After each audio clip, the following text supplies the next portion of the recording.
Screw વાળા fix દાંત. Hello મિત્રો, આજે આપણી જોડે છે શોભનાબેન મહેતા. કેવું લાગતું હતું દાંત નહોતા તો? સારું લાગતું. નહોતું સારું લાગતું? શું તકલીફ શું થતી? ખાવામાં, હસવામાં. પછી આ છોકરાઓ એમ કે ગૌઢી લઈશું હાવ. આજે પાછા જુવાન કરી દીધા ને તમે. બરાબર ને શોભનાબેન? શોભનાબેન ને આપણે 3 મહિના પહેલા નીચેની બાજુ 6 સ્ક્રૂ મૂકી અને ફિક્સ કરી દીધું છે ને ઉપરની બાજુ આપણે ચોખ્ઠું કરી દીધું. બરાબર ને?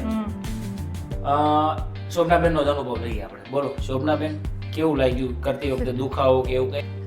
બાકી તમે પેશન્ટને બીજા દર્દીને શું કહેવા માંગશો આ સ્ક્રૂ વાળા ફિક્સ દાંત વિશે? સ્ક્રૂ વાળા જ કરાવાય. સ્ક્રૂ વાળા જ કરાવાય ને. અત્યારે જો તમારે બાય ચાન્સ ચોખ્ઠું હોત ને નીચેનું, તો તમે આ સારી રીતે વેફર ના તોડી શકો. આમ સ્ક્રૂ વાળો દર્દી હોય ને ચોખ્ઠાળો, એને આમ અંદરથી આમ ચાવવું પડે, ગલોફાથી ચાવતું હોય, અને આ તમે મેઇન તમારા જડબાથી ચાવી શકો. બરાબર ને?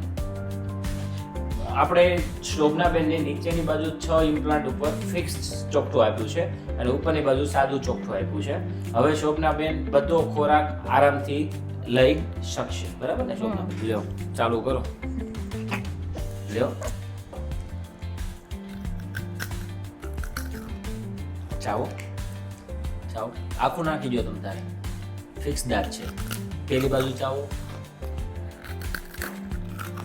ચવાય છે? કેવું લાગે છે? બોલો. સરસ. સરસ લાગે છે. કેટલા સમયથી નથી ખાધું? 4-5 મહિના થયા. 3-4 મહિના છે ને. પણ આ એની પેલા એની દાંત પહેલા વગેરે- 1.5 મહિનો કહેજો એ નથી. હા, એની પેલા દાંત વગેરે હતા. ખવાય છે? દુખાવો કેવું કઈ થાય ખાતી વખતે? નહીં નહીં ને. શું કહેવા શું માંગો તમે? જેને દાંત ન હોય, તમે તકલીફ વેઠી છે દાંત વગરની, બીજું શું તકલીફ થાય ઘરવાળા ખાતા હોય ત્યારે? ત્યારે એમ થાય ખાઈ લઈ. સરસ. હવે એ ખાઓ. આજે તો શું છે, તમને ચાવવાનો આનંદ મળશે. થોડુંક આમ હા. લાગે. આ વેફર ખવત, બાકી દાંતનો ન ખાયો હોત તો ખાલી પાણી બોળી બોળી ખાઈએ તો નહીં આમ ભૂકો કરીને પછી ખાતી. હા, તેવું ભાવે. લાગે સ્વાદ જ ન લાગે ને. હવે કેવો સ્વાદ લાગે? મસ્ત.